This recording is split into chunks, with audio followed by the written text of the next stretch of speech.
binalikan ko to para masigurado natin na hindi ito ginagamit sa masasama dahil kumakalat ngayon yung mga mangkukulam.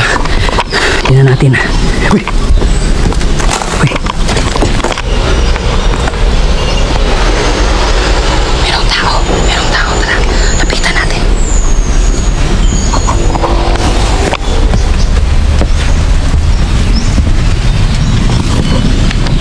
Akala ko walang tao dito. Meron palang tao.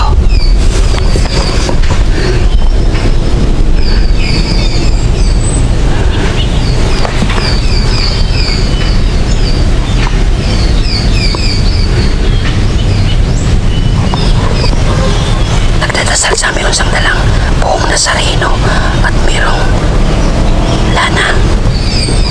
Parang normal na tao lang.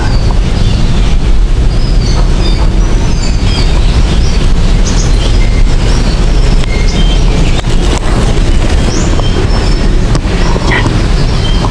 Tingnan nyo lang mabuti dyan para hindi tayo makita. Kung makikita nyo, parang ritual yung ginawa niya pero hindi tayo sigurado. Dahil iba yung mangkukulam. Merong dalang papel yung mangkukulam.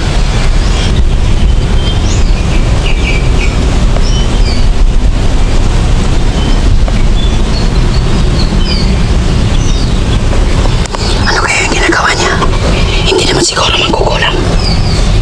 Iba kasi yung mangkukulam. May dala silang papel. Pero iba yan. Parang estatwa ng hindi ko alam kung anong imahe ng santos.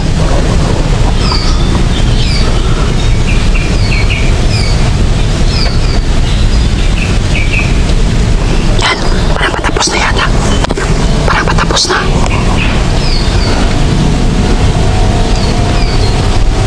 Paranormal na tao lang. Mabuti na lang hindi niya nakita itong bungo dito. Lapitan natin. Tingnan natin kung ano yung ginagawa niya.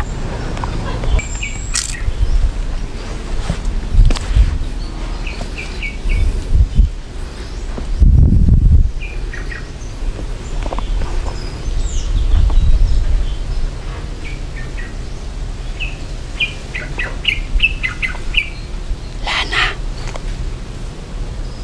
Lana yata to, Lana. Tingnan nyo. Di ba Lana?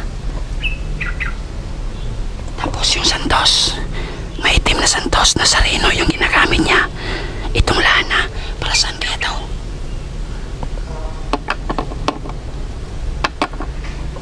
Yan. Tingnan natin kung saan pupunta. Sundan natin. Dito dumaan.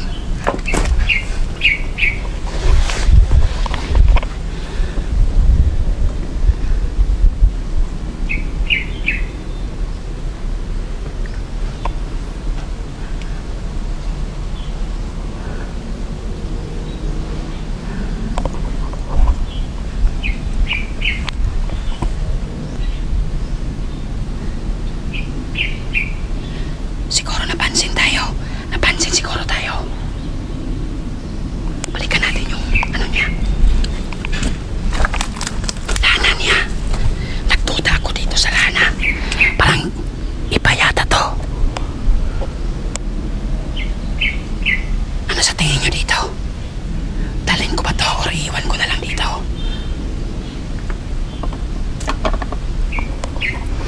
Kakaiba yung ginawa niya. Parang ritual pa rin. Parang ritual. Hindi siya gumagawa ng kulam pero ritual yung ginagawa niya. Klarong ritual. Kasi kumanong siya pak. Tapos pa ganun. So parang may tinatawag siya. So punta tayo ngayon sa isa pang bungo na nakita natin dito. Dito siya kanina. So baka yung isang bungo yung punteriya ng mangkukulam. Tingnan natin. Ang problema nito, nakalimutan ko kung saan banda yung isang bungo dito. Yung bungo na may buhok pa. Sana makita natin agad. So doon galing yung mangkukulam kanina. So mayroong isang bungo dito na may buhok pa. So kailangan nating puntahan agad. Baka yun yung target niya dahil hindi niya nakita yung isa. Saan banda yun? Ano yan?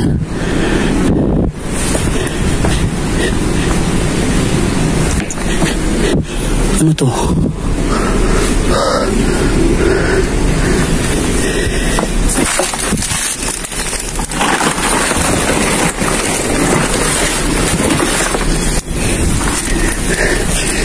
Magmamadali tayo. Baka maunahan tayo sa bungo.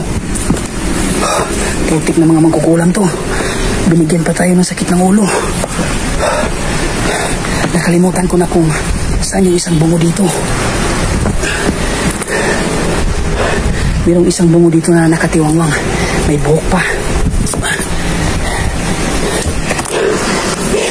Hindi natin alam. Baka yun yung punteriya niya.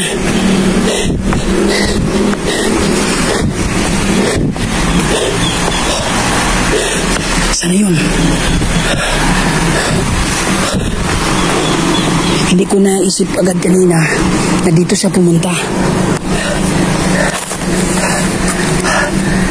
Nandiyan yung bungo. So, dalawang bungo yung poprotektahan natin.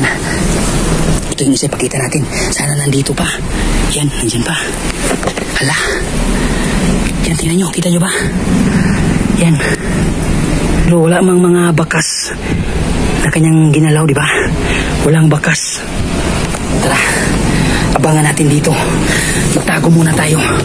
Kailangan natin ng dasal para maging malakas. At hindi makalapit sa atin yung mangkukulam. At hindi tayo mapansin niya. Maging invisible tayo sa mga mata ng mangkukulam. Lata aluminum. Lata aluminum. Dominum pactum. Orasyon ginamos. Tag-5 ang putos. Balik na mo kay malos. Orasyon ginamos. Tag-5 ang putos. Balik na mo kay malos. Yan. Invisible na tayo sa mata ng mangkukulam. Hanapin natin.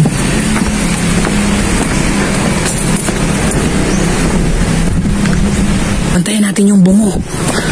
Dahil malapit na siya sa bungo. Sana hindi niya makita. Dahil kung makita niya yun, gagamitin niya yun.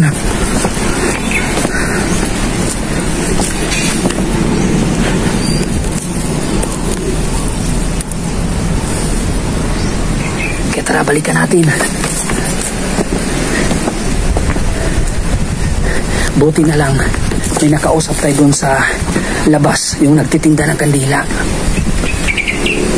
2 beses daw pumupunta dito sa isang linggo.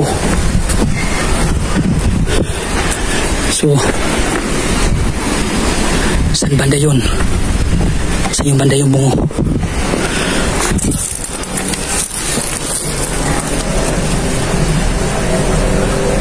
Nandito yung malaking cross.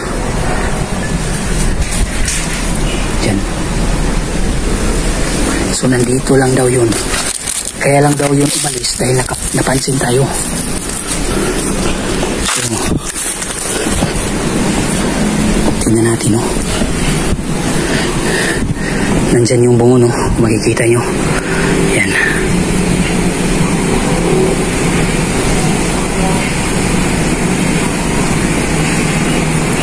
So, dyan yung malaking cross. Yan. So, dyan natin siya nakikita kanina.